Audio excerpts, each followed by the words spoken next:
Hello friends, welcome to my channel Nick study point. So what's up guys, आप सब कैसे हैं? आई होप आप सब लोग ठीक होंगे एंड आप सबकी स्टडीज़ भी अच्छी चल रही होंगी। सो आज के इस सेशन में मैं आपके लिए लेकर आई हूँ क्लास 11th का चैप्टर नंबर 7 प्राणियों में संरचनात्मक संगठन। ये जो है न्यू एनसीईआरटी का चैप्टर है। वैसे ये बहुत बड़ा था चैप्टर बट जो एनसीईआरटी ने कंटेंट को हटा दिया है तो ये केवल 7 पेज का रह गया है, इसलिए हम इसे जल्दी कवर कर लेंगे। सो स्टार्ट करते हैं टाइम को वेस्ट ना करते हुए। और आप सब भी अपनी NCERT and highlighter, marker, pencil, pen जो भी है लेकर बैठ जाएं। मैं तब तक अपने मार्कर सेट कर लेती हूँ। प्लीज़ गाइस, आप हाईलाइट ज़रूर करें इंपॉर्टेंट पॉइंट्स को मेरे साथ।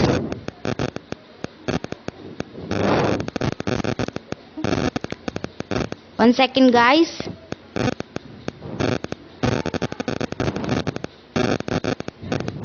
हम इसे बड़ा कर लेते हैं ताकि हम आसानी से पढ़ सकें।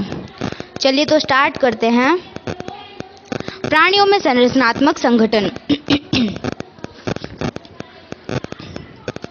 7.1 आंत्र एवं अंगतंत्र। आपने पिछले अध्याय में प्राणी जगत के अनेक एक कोशिकीय व बहुकोशिकीय जीवों का अध्ययन किया। एक कोशिकीय प्राणियों में जीवन की समस्त जैविक क्रियाएं जैसे पाचन, श्वसन तथा जनन एक ही कोशिका द्वारा संपन्न होती है।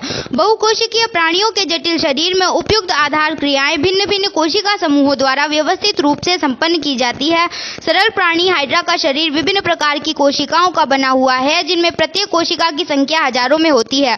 मानव का शरीर अरबों कोशिकाओं का बना हुआ होता है जो विविध कार्य संपन्न करता है। ये कोशिकाएं शरीर में एक साथ कैसे काम करती है? जैसा कि आपने पहले की कक्षाओं में पढ़ा है, बहुकोशिकीय प्राणियों में समान कोशिकाओं का समूह अंतराकोशिकीय पदार्थों सहित एक विशेष कार्य करता है। कोशिकाओं का ऐसा संगठन ऊतक कहलाता है। आपको आश्चर्य हो सकता है कि सभी जटिल प्राणियों का शरीर केवल 4 प्रकार के आधारभूत ऊतकों का बना हुआ होता है।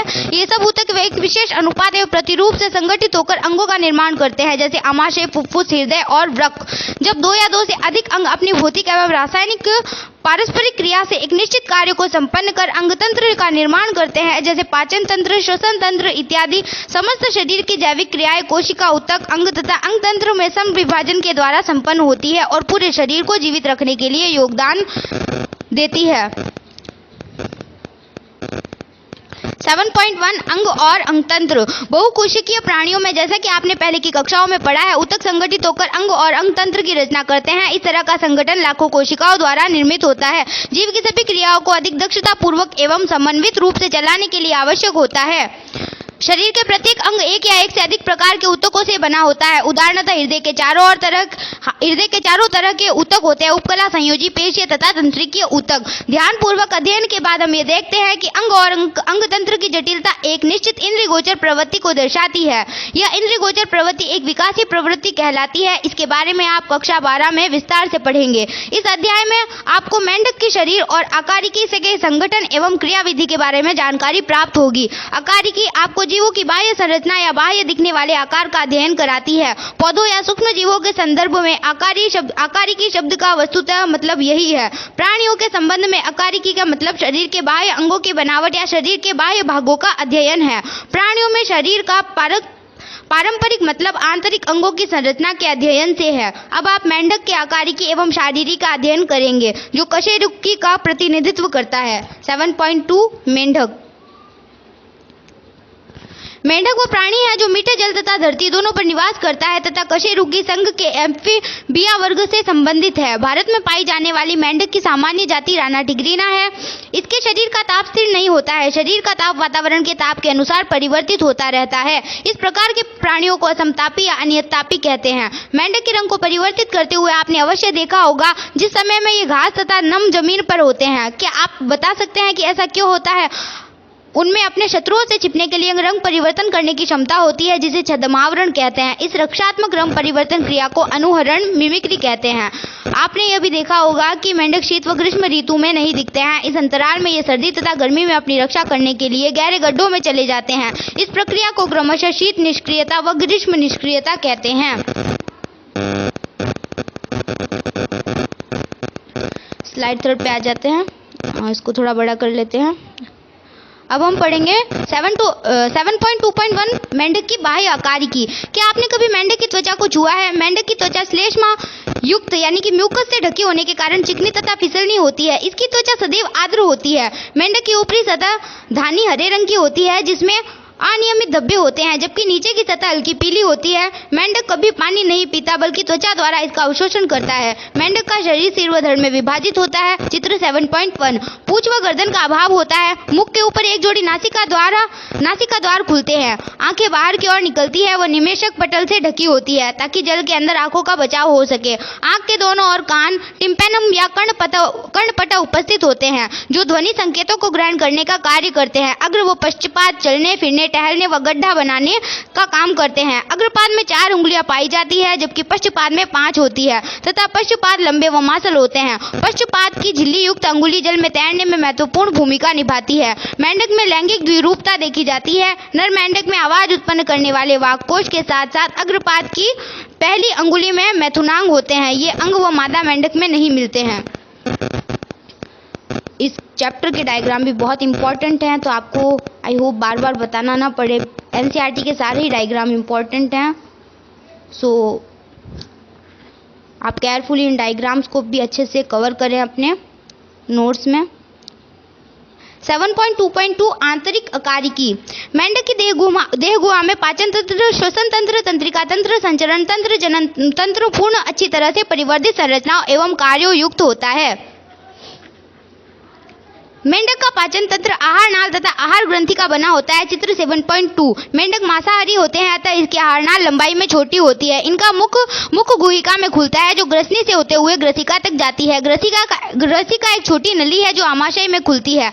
आमाशय आगे चलकर आंत्र, मलाशय और अंत में अवस्कर द्वारा बाहर खुलता है। इसका मुंह मुख गुहिका द्वारा ग्रसनी में खुला है जो ग्रसिका तक जाती है। यकृत पित्त रस स्रावित करता है जो पित्ताशय में एकत्रित रहता है। अग्नाशय जो एक पाचक ग्रंथि है जो अग्नाशयी रस स्रावित करता है जिसमें पाचक एंजाइम्स होते हैं। मेंढक अपनी द्विपालित जीभ से भोजन का शिकार पकड़ता है। इसके भोजन का पाचन आमाशय की दीवारों द्वारा स्रावित हाइड्रोक्लोरिक अम्ल तथा पाचक रसों द्वारा होता है। अर्धपाचित भोजन कायम कहलाता है जो आमाशय से ग्रहणी में जाता है। ग्रहणी पित्ताशय से पित्त और अग्नाशय से अग्नाशयी रस मूल पित्त वाहिनी द्वारा प्राप्त करती है। पित्त रस वसा तथा अग्नाशयी रस कार्बोहाइड्रेटों तथा प्रोटीन का पाचन करता है। पाचन की अंतिम प्रक्रिया आंत में होती है। पाचित भोजन आंत के अंदर अंकुर और सूक्ष्मांकुर द्वारा अवशोषित होते हैं। अपचित भोजन अवस्कर द्वार से बाहर निष्कासित कर दिया जाता है। मेंढक जल व थल दोनों स्थानों पर 2 भिन्न विधियों द्वारा श्वसन करते हैं। इनकी त्वचा एक जलीय श्वसनांग का कार्य करती है, इसे त्वचीय श्वसन कहते हैं। विसरण द्वारा पानी में घुली हुई ऑक्सीजन का विनिमय होता है।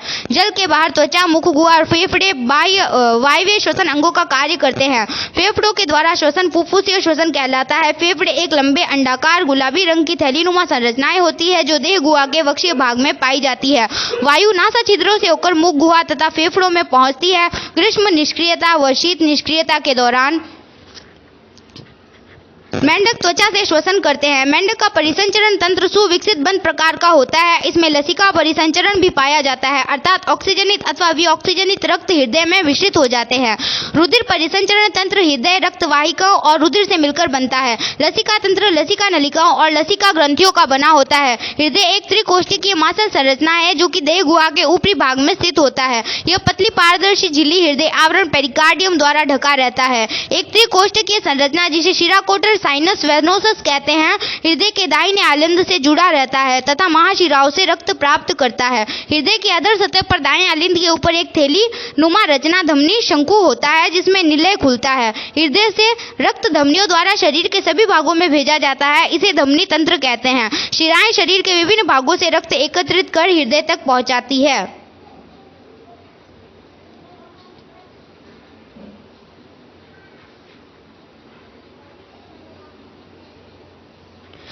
यह शिरातंत्र कहलाता है। मेंढक में विशेष संयोजी शिराएं यकृत तथा आंतों के मध्य वृक्क तथा शरीर के निचले भागों के मध्य पाई जाती है। इन्हें क्रमशः यकृत निवाहिका तंत्र एवं वृक्कीय निवाहिका तंत्र कहते हैं। रक्त प्लाज्मा तथा रक्त कणिकाओं से मिलकर बना होता है। रक्त कणिकाएं लाल रुधिर कणिकाएं रक्ताणु एवं श्वेत रुधिर कणिकाएं श्वेताणु एवं पट्टिकाणु प्लेटलेट्स है। लाल रुधिर कणिकाओं में लाल रंग का श्वसन रंजक हीमोग्लोबिन पाया जाता है। इन कणिकाओं में केंद्रक पाया जाता है। लसिका रुधिर से भिन्न होता है क्योंकि इनमें कुछ प्रोटीन व लाल रुधिर कणिकाएं अनुपस्थित होती होती है। परिसंचरण तंत्र के दौरान रक्त पोषकों, गैसों व जल को नियत स्थानों तक ले जाता है। रुधिर परिसंचरण तंत्र मांसल हृदय की पंपन क्रिया द्वारा होता है। नाइट्रोजनी अपशिष्ट को शरीर से बाहर निकालने के लिए मेंढक में पूर्ण विकसित उत्सर्जी तंत्र होता है। उत्सर्जी अंग में मुख्यतः एक जोड़ी वृक्क, मूत्रवाहिनी, अवस्कर द्वार तथा मूत्राशय होते हैं। ये गहरे लाल रंग के सेम आकार के होते हैं और देह गुहा में थोड़ा सा पीछे की ओर कशेरुक दंड के दोनों ओर स्थित होते हैं। प्रत्येक वृक्क कई संरचनात्मक व क्रियात्मक इकाइयों, मूत्रजनन नलिकाओं या वृक्काओं का बना होता है। नर मेंढक में मूत्र नलिका वृक्क से मूत्रजनन नलिका के रूप में बाहर आती है। मूत्रवाहिनी अवस्कर द्वार में खुलती है। मादा मेंढक में मूत्रवाहिनी एवं अंडवाहिनी अवस्कर द्वार में अलग अलग खुलती है। एक पतली दीवार वाला मूत्राशय भी मलाशय के अधर भाग पर स्थित होता है, जो कि अवस्कर में खुलता है। मेंढक यूरिया का उत्सर्जन करता है, इसलिए यूरियोत्सर्जी प्राणी कहलाता है। उत्सर्जी अपशिष्ट रक्त द्वारा वृक्क में पहुंचते हैं, जहां पर ये अलग अलग कर दिए जाते हैं और इनका उत्सर्जन कर दिया जाता है। नियंत्रण व समन्वय तंत्र मेंढक में पूर्ण विकसित होता है। इनमें अंतःस्रावी ग्रंथियां व तंत्रिका तंत्र दोनों पाए जाते हैं। विभिन्न अंगों में आपसी समन्वय कुछ रसायनों द्वारा होता है, जिन्हें हार्मोन्स कहते हैं। ये अंतःस्रावी ग्रंथियों द्वारा स्रावित होते हैं। मेंढक की मुख्य अंतःस्रावी ग्रंथियां हैं पीयूष, पिट्यूटरी, आउटू थॉरॉइड, पराउटू, पैराथायरॉइड, थाइमस, पीनियल काय, अग्नाशयी द्वीप काय, अधिवृक्क और जनन गोनेड। तंत्रिका तंत्र मस्तिष्क तथा मेरु रज्जु, केंद्रीय तंत्रिका तंत्र, परिधीय तंत्रिका तंत्र कपाली व मेरु में, और स्वायत्त तंत्रिका तंत्र ऑटोनॉमिक नर्वस सिस्टम अनुकंपी और परानुकंपी सिंपैथेटिक व पैरासिम्पैथेटिक तंत्र का बना होता है। मस्तिष्क से 10 जोड़ी कपाल तंत्रिकाएं निकलती है। मस्तिष्क हड्डियों से निर्मित मस्तिष्क वॉक्स अथवा कपाल के अंदर बंद रहता है। यह अग्र मस्तिष्क, मध्य मस्तिष्क और पश्चिम मस्तिष्क में विभाजित रहता है। अग्र मस्तिष्क में घ्राण पालियां, जुड़वा युग्मित प्रमस्तिष्क गोलार्ध और केवल एक अग्र मस्तिष्क पश्च होते हैं। मध्य मस्तिष्क एक जोड़ा दृढ़ पालियों का बना होता है। पश्चिम मस्तिष्क अनुमस्तिष्क एवं मेडुला ऑब्लोंगेटा का बना होता है। मेडुला ऑब्लोंगेटा महारंध्र से निकलकर मेरुदंड में स्थित मेरु रज्जु से जुड़ा रहता है।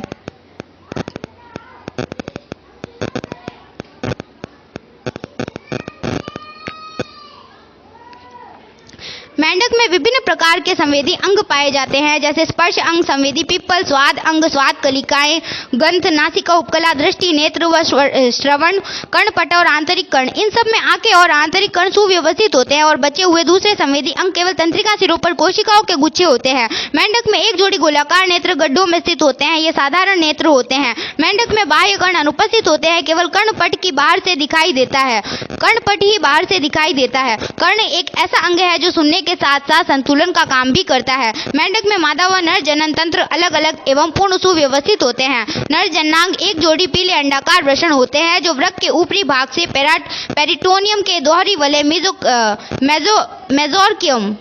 मेजोर्कियम नामक झिल्ली द्वारा चिपके रहते हैं। चित्र 7.3। शुक्र वाहिकाएं संख्या में 10 से 12 होती है, जो वृषण से निकलने के बाद अपनी ओर के वृक्क में धंस जाती है। वृक्क में ये विडर नाल में खुलती है, जो अंत में मूत्रवाहिनी में खुलती है। मूत्रवाहिनी मूत्रजनन वाहिनी कहलाती है, जो वृक्क से बाहर आकर अवस्कर में खुलती है। अवस्कर एक छोटा मध्य कक्ष होता है, जो उत्सर्जित पदार्थ मूत्र तथा शुक्राणुओं को बाहर भेजने का कार्य करता है। मादा में वृक्क के पास एक जोड़ी अंडाशय उपस्थित होते हैं। चित्र 7.4। लेकिन इनकी वृक्क से कोई क्रियात्मक संबंध नहीं होता। एक जोड़ी अंडवाहिनी अवस्कर में अलग अलग खुलती है। एक परिपक्व मादा एक बार में 2,500 से 3,000 अंडे दे सकती है। इनमें बाह्य निषेचन पानी में होता है। भ्रूण परिवर्धन लार्वा के माध्यम से होता है। लार्वा टैडपोल कहलाता है। मेंढक मनुष्य के लिए लाभदायक प्राणी है। वह कीटों को खाता है और इस तरह फसलों की सुरक्षा करता है। मेंढक वातावरण संतुलन बनाए रखते हैं, क्योंकि यह पारिस्थितिक तंत्र की एक महत्वपूर्ण भोजन श्रृंखला की एक कड़ी है। कुछ देशों में मांसल पाद मनुष्यों द्वारा भोजन के रूप में इस्तेमाल किए जाते हैं। ये चैप्टर हमारा कंप्लीट हो चुका है। ये बहुत ही छोटा सा था, आप सबको बहुत ही खुशी हुई होगी, बिकॉज एनसीईआरटी ने सिखा दिया। बट जरूरी नहीं है कि नीट वालों ने भी इसके चैप्टर के जो कंटेंट कटा है वो उन्होंने भी मतलब काट दिया हो या सिलेबस नीट का कम कर दिया हो। वो तो फिर बाद में ही पता चलेगा। अगर ऐसा कोई भी ऑफिशियल वेबसाइट से डिसीजन आया कि वो जो पहले वाला सिलेबस है वो तो है, तो मैं आपको एक कंबाइंड एनसीईआरटी उसकी प्रोवाइड कर दूंगी। सो डोंट टू वरी, अभी आप इस एनसीईआरटी पर ही ध्यान दें, बिकॉज नीट का जो पेपर है वो एनसीईआरटी से 100% आता है और हर साल आता है। ये कोई भी बताने वाली बात नहीं है। ये सब आप नीट एस्पिरेंट्स को पता होनी चाहिए और आई होप आप सबको पता है। सो स्टार्ट करते हैं समरी। कोशिका ऊतक अंग और अंगतंत्र कार्य को इस प्रकार विभक्त कर लेते हैं कि शरीर का बना रहना सुनिश्चित रहे और इस तरह से श्रम विभाजन प्रदर्शित करते हैं। कोशिकाओं का ऐसा समूह जो अंतरा कोशिकीय पदार्थों का बना होता है तथा एक या अधिक कार्य करता है ऊतक कहलाता है। उपकला शरीर के अंदर जैसे ऊतक होते हैं, बाह्य सतह और गुहिकाओं, वाहिनियां और नलिकाओं का आस्तर है। उपकलाओं की एक मुक्त सतह होती है जिसमें एक तरफ शरीर तथा दूसरी तरफ बाह्य वातावरण होता है। इनकी कोशिकाएं संरचनात्मक एवं क्रियात्मक रूप से संधियों से जुड़ी रहती है। भारतीय बुल फ्रॉग राना टिग्रिना भारत में पाए जाने वाला सामान्य मेंढक है। इसका शरीर त्वचा से ढका रहता है। त्वचा पर श्लेष्म ग्रंथियां पाई जाती है जो अत्यधिक संवहनी होती है तथा श्वसन जल तथा थल में सहायता करती है। शरीर सिर और धड़ में विभक्त रहता है। एक पेशीय जीवा उपस्थित रहती है जो किनारे से कटी हुई और द्विपालित डाइलोब्ड या बाइलोब्ड होती है। यह शिकार को पकड़ने में मदद करती है। आहार नाल ग्रसिका आमाशय आंत्र और मलाशय की बनी होती है जो अवस्कर द्वारा बाहर की ओर खुलती है। मुख्य पाचन ग्रंथियां यकृत और अग्नाशय है। यह पानी में त्वचा द्वारा तथा जमीन पर फेफड़ों द्वारा श्वसन करते हैं। रुधिर परिसंचरण तंत्र बंद और एकल प्रकार का होता है। लाल रुधिर कणिकाएं केंद्रक युक्त होती है। तंत्रिका तंत्र केंद्रीय, परिधि और स्वायत्त प्रकार का होता है। जनन तंत्र के मूल अंग वृक्क एवं मूत्र जनन नलिकाएं हैं जो अवस्कर में खुलती है। नर जननांग एक जोड़ी वृषण तथा मादा जननांग एक जोड़ी अंडाशय होते हैं। एक मादा एक बार में 2500 से 3000 अंडे देती है। निषेचन और परिवर्धन बाह्य होता है। अंडों से टेडपोल निकलता है जो मेंढक में कायांतरित हो जाता है। सो गाइस, हमारा ये चैप्टर कंप्लीट हो चुका है और थैंक्स फॉर वॉचिंग। इस वीडियो को देखने के लिए आपको बहुत बहुत शुक्रिया। एंड अगर वीडियो अच्छी लगी हो तो लाइक करें एंड मेरे चैनल को सब्सक्राइब करें बिकॉज ऐसी ऑडियो एनसीईआरटी एंड आपके लिए बहुत कुछ है नीट वालों के लिए मैंने सोच रखा है जो मैं आपके लिए आगे चलकर लेकर आने वाली हूँ। So please subscribe my channel and video को लाइक करें एंड अपने दोस्तों के साथ इसे जरूर शेयर करें बिकॉज सबका भला होना चाहिए एंड सबको फ़ायदा होना चाहिए बिकॉज ऑडियो एनसीईआरटी से हमारी इफेक्टिव स्टडी होती है और इसके साथ ही मैं आपके लिए आगे बहुत कुछ लेकर आने वाली हूँ। So please subscribe my channel and bell icon को प्रेस करना ना भूलें ताकि सबसे पहले नोटिफिकेशन आपके फ़ोन में आए। So thanks for watching. Thank you so much guys. Bye.